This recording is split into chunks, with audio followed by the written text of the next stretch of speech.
আজকে আমরা একটা মজার জিনিস নিয়ে আলোচনা করব। সেটা হচ্ছে অ্যামাজন ওয়েব সার্ভারের মধ্যে আমরা ইলাস্টিক কম্পিউট ক্লাউডের ভিতরে কি করে ওয়ার্ডপ্রেস সেটআপ করতে পারি। পাশাপাশি আমরা কাস্টম ডোমেন অ্যাড করতে পারবো সেখানে। তবে আজকে যেটা দেখবো আমরা সেটা হচ্ছে যে অ্যামাজন ইলাস্টিক কম্পিউট ক্লাউডের ভিতরে কি করে আমরা ওয়ার্ডপ্রেস সেটআপ করতে পারি। তাহলে চলুন দেখি কি করে কাজটা করে। এটা হচ্ছে আমার অ্যামাজন ওয়েব সার্ভারের ইন্টারফেস, মানে হচ্ছে আমি আগে থেকে লগ ইন করে রেখেছিলাম। যাই হোক, যেহেতু আমি আগে থেকে লগ ইন করে রেখেছিলাম সেহেতু এখান থেকে ছোট্ট একটা ইন্টারফেস নিয়ে আমরা আলোচনা করি।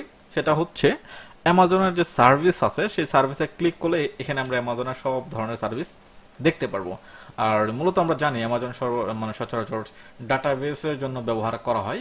মানে হচ্ছে আপনার মোটামুটি একটু বড় টাইপের ওয়েবসাইট হলে তাদের ডাটাবেস যদি বড় বড় ডাটা নিয়ে কাজ করে তাহলে তারা কি করে অ্যামাজন ওয়েব সার্ভার কিংবা মাইক্রোসফটের ক্লাউড কিংবা গুগল ক্লাউডগুলো ব্যবহার করে থাকে। যাই হোক, আজকে আমরা দেখবো অ্যামাজনের অ্যামাজনের আমাদের ইলাস্টিক কম্পিউট ক্লাউড, মানে হচ্ছে অ্যামাজনের ইলাস্টিক কম্পিউট ক্লাউড থাকে আমাদের এই কম্পিউট যে অপশনটা আছে সে কম্পিউটার ভিতরে EC2 মানে virtual server in the cloud EC2 এর ভিতরে থাকে। ওকে, আমি এটাতে ক্লিক করলাম। এটাতে ক্লিক করার পর আমরা কোথায় চলে যাব? EC2 তে চলে যাব, মানে ভার্চুয়াল সার্ভারের মধ্যে আমরা চলে যাব। এটার মাধ্যমে আমরা কিন্তু সচরাচর কি করতে পারি, আমরা আমাদের ভার্চুয়াল কম্পিউটার মানে ভার্চুয়াল ক্লাউড কম্পিউটার আমরা রেডি করতে পারি। মানে হচ্ছে ভার্চুয়ালি আপনি একটা কম্পিউটার সেট আপ করে রাখবেন, আপনি ওই কম্পিউটার ভিতরে কাজ করতে পারবেন। আবার এখানে বিভিন্ন সুযোগ সুবিধা আছে। সেটা হচ্ছে যে আপনি যদি আপনার computer location wise set up করতে চান, মানে হচ্ছে আমাদের এখানে তারা যে লোকেশনগুলো দিয়ে দিচ্ছে মানে হচ্ছে এইগুলো হচ্ছে তাদের ডাটা সেন্টারের লোকেশন। আপনার চাইলে নির্দিষ্ট একটা লোকেশনের মধ্যে আপনার ভার্চুয়াল কম্পিউটার সেট আপ করতে পারবেন কিংবা আপনার সার্ভারটা সেট আপ করতে পারবেন, যেমন মুম্বাই, তারপর হংকং। হংকংয়ে তাদের একটা আহ, মানে কি বলে ডাটা ডাটা সেন্টার আছে। তারপর টোকিওতে তাদের ডাটা সেন্টার আছে। আপনি এখান থেকে যে কোনো একটা কান্ট্রিতে কি করতে পারবেন, লন্ডন আছে, এখান থেকে যে কোনো একটা কান্ট্রিতে আপনি একটা ডাটা সেন্টার ব্যবহার করে আপনার কম্পিউটার ক্লাউডকে ইউজ করতে পারবেন। যাই হোক, আমরা যেটা করব সেটা হচ্ছে যে ওয়ার্ডপ্রেস সেট আপ করবো। এর আগে আমি একটা ভিডিও করেছিলাম, সেটা হচ্ছে যে কি করে ভার্চুয়াল কম্পিউটার সেট আপ করে। হ্যাঁ, ভার্চুয়াল কম্পিউটার কীভাবে সেট আপ করে সেটা আমাদের অফিসিয়াল যে গ্রুপ আছে সেই গ্রুপটাতে দেওয়া আছে, পাশাপাশি আমার ইউটিউব চ্যানেলও সেই ভিডিওটা দেওয়া আছে। যাই হোক, যেটা করবো আমরা সেটা হচ্ছে যে আমরা কি করবো, ওয়ার্ডপ্রেস সেট আপ দিব। ওয়ার্ডপ্রেস সেট আপ দিতে গেলে আপনাকে যেটা করতে হবে, আপনার চাইলে এখান থেকে আপনি কি করতে পারেন, এখান থেকে আপনি লোকেশন সিলেক্ট করে দিতে পারেন। মানে আপনি কোন ডাটা সেন্টার ব্যবহার করতে চান। আমি মুম্বাইটা ব্যবহার করি, যেহেতু মুম্বাই ইন্ডিয়াতে, আর ইন্ডিয়া হচ্ছে আমাদের কান্ট্রির পাশাপাশি, তাই আমরা কি করবো মুম্বাই ডাটা সেন্টারটা ইউজ করব। ওইটার মধ্যে আমাদের কি করব, আমাদের ওয়ার্ডপ্রেসটাকে ইনস্টল করব ওই সার্ভারের মধ্যে। এখন এখানে অলরেডি একটা সার্ভার ক্রিয়েট করা আছে। যাই হোক, আমি নতুন করে আরেকটা সার্ভার ক্রিয়েট করব। নতুন করে আরেকটা সার্ভার ক্রিয়েট করার জন্য এখানে লঞ্চ ইনস্ট্যান্স নামে একটা অপশন আছে। আমি এটাতে একটা ক্লিক করব। এটাতে ক্লিক করলে খেয়াল করে দেখেন এখানে অনেকগুলা জিনিস আমরা পাবো। এসব জিনিসগুলো নিয়ে আমাদের এত টেনশন করা দরকার নেই। এগুলো এক এক ধরনের কাজ করে। তবে এগুলা বিগ বিগ ডাটা নিয়ে কাজ করার জন্য তখন এগুলো আমাদের হয়তো ব্যবহার করা লাগতে পারে। যাই হোক, এগুলো নিয়ে আমরা কোনো টেনশন করবো না। আমরা সরাসরি চলে যাব AWS মানে যে Amazon web server market place. আমরা এই মার্কেট প্লেসে চলে যাব। এই মার্কেট প্লেসে গেলে এখানে আমরা বিভিন্ন ধরনের সফটওয়্যার পাবো, যেগুলো আমরা পরবর্তীতে আমাদের কাজের ক্ষেত্রে ব্যবহার করতে পারবো। আমি এই অ্যাওয়াস মার্কেট প্লেসে এসে আমি এখানে সার্চ করব ওয়ার্ডপ্রেস নামে। ওয়ার্ডপ্রেস লেখা যখন সার্চ করব তখন আমি আমার ওয়ার্ডপ্রেস সফটওয়্যারটা পাবো। এখানে আমরা আমাদের ওয়ার্ডপ্রেস সফটওয়্যারটা দেখতে পাচ্ছি। খেয়াল করে দেখেন, ওয়ার্ডপ্রেস সার্টিফাইড বাই ভিয়েতনামি অ্যান্ড অটোমেশন। তারপর এখানে আরো অনেকগুলো ভার্সন আছে, কিছু ফ্রি কিছু প্রিমিয়াম ভার্সন আছে। যাই হোক, আমি এখান থেকে এই ভার্সনটা ব্যবহার করি, জাস্ট এটা। কেমন আর কোনো কিছু আছে কিনা দেখি আমরা একটু। এখানে অনেকগুলো জিনিস আছে। আচ্ছা, সবগুলো ইউজ করার দরকার নেই, আপাতত আমরা এটাকে ব্যবহার করি। কেমন, এটা এখানে এসে জাস্ট সিলেক্ট বাটনে ক্লিক করব। সিলেক্ট বাটনে ক্লিক করলে এখানে আমাদের কিছু ইন্টারফেস আসবে। সেই ইন্টারফেসগুলোকে আমাদের চুজ করে দিতে হবে। এখানে দেওয়া আছে ইনস্ট্যান্ট টাইপ সফটওয়্যার EC2, মানে কত করে কাটবে আমাদের পেমেন্ট, মানে পার আওয়ারে কত করে কাটবে, ডিটেলসটা এখানে দেওয়া আছে। এখানে আপনি ডিটেলসটা দেখে আপনি সেট আপ দিতে পারবেন। যাই হোক, আমি কন্টিনিউতে ক্লিক করি। তারপর আমাদের যে ওয়ার্ডপ্রেসটা ব্যবহার করতেছি তার লেটেস্ট ভার্সন কিনা সবকিছু ডিটেলস কিন্তু আমরা এখানে পাচ্ছি। খেয়াল করে দেখেন, এগুলো ঠিকঠাকভাবে আপনি পড়ে নেবেন, যেহেতু এগুলো আমি আগে ইউজ করে আসছি। জাস্ট আমি শুধুমাত্র ওয়ার্ডপ্রেসটাকে কীভাবে সেট আপ করবেন সেটা আমি দেখাচ্ছি। এগুলো নিয়ে ডিটেল আলোচনা আছে, ডিটেল আপনাকে কিন্তু পড়ে পড়ে যেতে হবে যে কি কি ব্যবহার করতেছেন আপনি, লেটেস্ট ভার্সন কত ব্যবহার করতেছেন ওয়ার্ডপ্রেসের, সেটা কিন্তু আপনাকে বুঝতে হবে। যাই হোক, আমি এখান থেকে কন্টিনিউ বাটনে ক্লিক করলাম। কন্টিনিউ বাটনে ক্লিক করলে একটা অপশন আসবে, জাস্ট আমরা একটু ওয়েট করি। এখানে অনেকগুলো অপশন আসছে, ফ্রি প্রিমিয়াম টাইপের অনেকগুলো অপশন আছে এখানে। আমি যেহেতু ফ্রিটা ব্যবহার করতে চাচ্ছি, তাই আমরা এখান থেকে ফ্রিটা সিলেক্ট করে দিব। ফ্রিটা সিলেক্ট করে দিয়ে কনফিগার ইনস্ট্যান্ট ডিটেল, হ্যাঁ নেক্সট বাটন আছে, আমি নেক্সট বাটনে ক্লিক করলাম। নেক্সট বাটনে ক্লিক করলে আমি কনফিগার ইনস্ট্যান্স ডিটেলস, মানে আমরা যে সার্ভারটা সেট আপ করতেছি তার ডিটেলসগুলো এখানে পাবো। এখন এগুলো নিয়ে পড়ালেখা করে এখন আপাতত কোনো লাভ নেই। এগুলো বোঝাতে গেলে আপনাকে আমার একদম শুরুর দিক দিয়ে, মানে EC2 কিভাবে কাজ করে কি করে না করে ডিটেল আমাকে থিওরি আকারে আপনাদেরকে পড়ালেখা করায় নিয়ে আসতে হবে। যাই হোক, আমি এগুলা আপনাদেরকে বোঝাচ্ছি না, জাস্ট এখানে আপনাদের বোঝার কোনো দরকার নাই। জাস্ট উপরে একটা অপশন আছে, সেটা হচ্ছে নাম্বার অফ ইনস্ট্যান্স, মানে হচ্ছে আপনি কয়টা সার্ভার সেট আপ করতে যাচ্ছেন অথবা কয়টা ওয়ার্ডপ্রেস সেট আপ করতে যাচ্ছেন, এখানে আপনার সিলেক্ট করে দিতে পারবেন। যদি 2টা 3টা দেন তাহলে 2টা 3টা ওয়ার্ডপ্রেস সেট আপ হয়ে যাবে। যাক, একটাই থাকুক আপাতত, কেমন, একটাই থাকুক। আর বাকি জিনিসগুলো নিয়ে এত প্যারা না, দরকার নাই। আমরা জাস্ট এখান থেকে কি করবো, নেক্সট বাটনে ক্লিক করব। এই নেক্সট বাটনে চলে আসলাম। নেক্সট বাটনে আসার পর এখানে মোটামুটি কোনো কিছু চেঞ্জ করার দরকার নাই। আমি আবার নেক্সটে চলে যাই। আবার নেক্সটে আসার পর এখানে একটা ট্যাগ ব্যবহার করতে পারবো। আমরা ট্যাগটা ব্যবহার করি। ট্যাগের এটা দিব নেম। ওকে, এটা দিলাম নেম। নেম দিতে পারি টেস্ট ওয়ার্ডপ্রেস। টেস্ট ওয়ার্ডপ্রেস দিলাম। ওকে, তারপর আমি আবার নেক্সট বাটনে ক্লিক করলাম। নেক্সট বাটনে ক্লিক করার পর এই অপশনগুলো আসছে, তাই না? এই অপশনগুলো আসছে। এর আগে আমরা একটা কাজ করতে পারি, আমরা প্রিভিউ দেখতে পারি।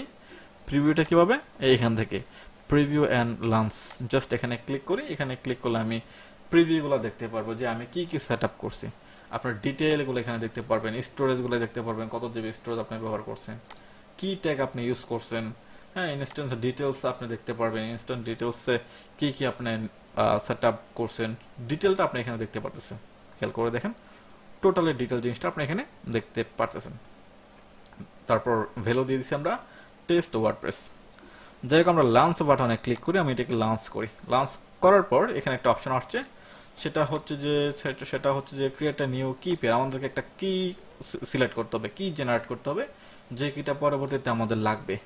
আমি এখানে নাম দিতে পারি টেস্ট, টেস্ট, টেস্ট ওয়ার্ডপ্রেস। এখানে আপনি আপনার মতো করে নাম দিতে পারবেন, কোনো সমস্যা নেই। এটাকে আমি ডাউনলোড করে নিই। এটা আমি ডাউনলোড করে নিলাম। দেন লঞ্চ ইনস্ট্যান্স যেটা আছে সেখানে আমি একটা ক্লিক করি। সেখানে ক্লিক করলে আমাদের সার্ভারটা আস্তে আস্তে রেডি হবে। আমাদের যে প্রত্যেকটা অপশন সাকসেসফুলি ঠিকঠাকভাবে সেট আপ হচ্ছে কিনা সেটা কিন্তু আমাদেরকে এখানে দেখাচ্ছে। আমাদের একটু সময় লাগবে, একটু সময় নিয়ে কিন্তু আমাদের সার্ভারটা সেট আপ হয়ে যাবে। খেয়াল করে দেখেন, এখানে কিন্তু your instance are now launching, okay চলে আসছে না, লঞ্চিং হয়ে গেছে। এখন আমরা আমাদের সার্ভারটা দেখতে পারবো যে কোথায় কিভাবে আছে। এটা দেখার জন্য এখানে একটা লিঙ্ক আমাদেরকে দিয়ে দিছে। আমরা লিঙ্কটা আলাদাভাবে ওপেন করি। লিঙ্কটা আমরা আলাদাভাবে ওপেন করলাম। করার পর দেখতে পারবো একটু,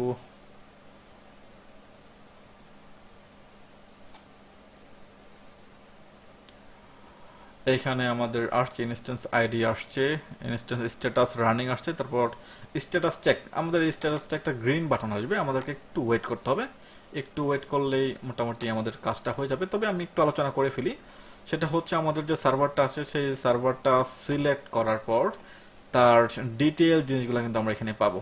টোটাল ডিটেল মানে হচ্ছে যে সার্ভার নেম, তারপর হোস্ট নেম, তারপর হচ্ছে ইনস্ট্যান্স টাইপ কি ব্যবহার করছি আমরা সেটা আমরা এখান থেকে দেখতে পারবো। প্ল্যাটফর্ম কি ব্যবহার করছি দেখতে পারবো।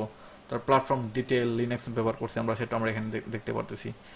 হ্যাঁ, তারপর এখানে আমাদের আইপি গুলো আছে, প্রাইভেট আইপিভি অ্যাড্রেস, তারপর পাবলিক IPv4 DNS, পাবলিক আইপিটা এখানে দেওয়া আছে, VPCID দেওয়া আছে এখানে। এগুলো প্রত্যেকটা আলাদা আলাদা কিন্তু আমাদের থিওরিক্যাল একটু পড়ালেখা আছে, আমাদেরকে মোটামুটি বুঝে আসতে হবে। যাই হোক, এত কিছু নিয়ে আলোচনা করছি না। আমরা কিভাবে ওয়ার্ডপ্রেসটাকে সেট আপ করতে পারি, একদম ওয়ার্ডপ্রেসটাকে ঠিকঠাকভাবে কাজে লাগাতে পারি, সেটা দেখি। আমরা একটু রিফ্রেশ করে দেখি যে আমাদের স্ট্যাটাস চেক গ্রিন সাইন দিছে কিনা। স্ট্যাটাস চেক গ্রিন সাইন দিলে মোটামুটি আমাদের কাজ শেষ।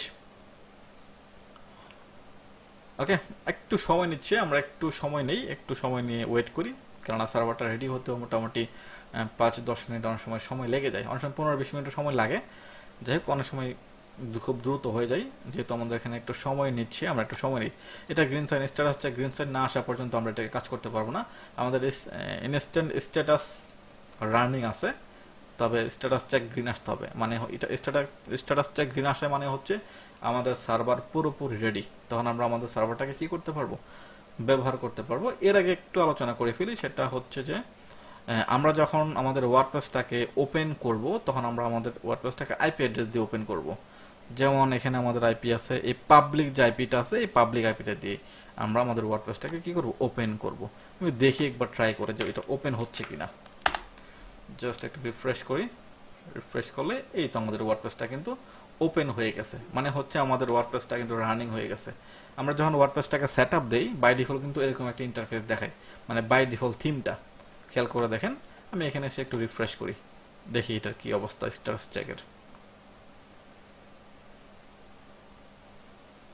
আমাদের স্ট্যাটাস চেকও কিন্তু গ্রিন হয়ে গেছে, তার মানে আমাদের ওয়ার্ডপ্রেসটাও মোটামুটি সেট আপ হয়ে গেছে।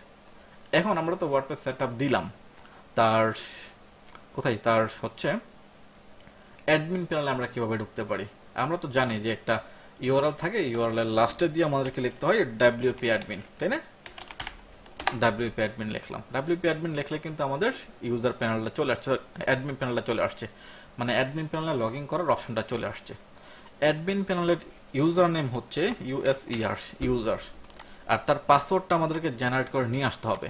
পাসওয়ার্ডটা নিয়ে আসার জন্য আমাদের এই যে ইনস্ট্যান্ট যেটা আছে সেটাকে সিলেক্ট করতে হবে, সিলেক্ট করে আমাদেরকে অ্যাকশনে চলে যেতে হবে, অ্যাকশন থেকে মনিটরিং অ্যান্ড ট্রাবল শুট, এটাতে ক্লিক করার পর গেট সিস্টেম লগ, খেয়াল করে দেখেন এখানে গেট সিস্টেম লগ আছে, এই গেট সিস্টেম লগ একটু ক্লিক করি, করলে আমাদের টার্মিনাল ওপেন হয়ে গেছে। টার্মিনালের ভিতরে কিন্তু আমরা আমাদের পাসওয়ার্ডটা পাবো। এই টার্মিনালের কিন্তু বহু রকমের কাজ আছে, এই টার্মিনালের ইউজটা জানতে পারলে কিন্তু আপনি খুব সুন্দরভাবে কমেন্ট ব্যবহার করে করে আপনি অনেক ধরনের কাজ করতে পারবেন। আর সচরাচর আমাদের ওয়ার্ডপ্রেসটা কিন্তু লিনাক্সে সেট আপ হয়েছে, লিনাক্স উইন্ডোজে সেট আপ করা আছে।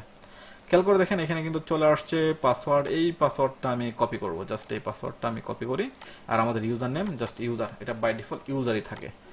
আমি এখানে এসে পাসওয়ার্ডটা দেই, দেওয়ার পর লগ ইন করি, লগ ইন করলে কিন্তু সেটা আস্তে করে আমাদের ওয়ার্ডপ্রেসে চলে আসছে, তাই না? তারপর ভিজিট সাইট, আমরা সাইটটা ভিজিট করতে পারবো, খেয়াল করে দেখেন। দেন হচ্ছে আমরা এখান থেকে অ্যাপিয়ারেন্স থেকে থিমে যেতে পারবো, থিমে গিয়ে থিমটাও চেঞ্জ করতে পারবো, নতুন থিম আপলোড করতে পারবো, প্লাগইন আপলোড করতে পারবো, এভরিথিং যা লাগে আমাদের একটা ওয়ার্ডপ্রেস ওয়েবসাইট ডেভেলপ করতে যা লাগে আমরা কিন্তু তাই করতে পারবো। ওকে, পরবর্তীতে আর একটা সময় যদি সামনে কখনো কোনো ভিডিও বানাই, তখন আমরা দেখবো যে আমরা কাস্টম ডোমেন কি করে অ্যাড করতে পারি। এখন তো আমরা জাস্ট শুধুমাত্র একটা আইপি অ্যাড্রেস দিয়ে আমরা আমাদের ওয়ার্ডপ্রেস ওয়েবসাইটটাকে ভিজিট করতেছি, তাই না? পরবর্তীতে আমরা একটা কাজ করব, সেটা হচ্ছে কাস্টম ডোমেন আমরা অ্যাড করব, মানে হচ্ছে এই ইউআরএলটা থাকবে না, এই আইপিটা থাকবে না, আমরা এখানে কাস্টম ডোমেন অ্যাড করতে পারবো। কাস্টম ডোমেন অ্যাড করে কিন্তু ব্যবহার করতে পারবো, ওইটা একটু মজার জিনিস, পরবর্তীতে আমরা এটা দেখব ইনশাল্লাহ। আজকে এই পর্যন্তই, সবাইকে ধন্যবাদ, আল্লাহ হাফেজ, আসসালামু আলাইকুম।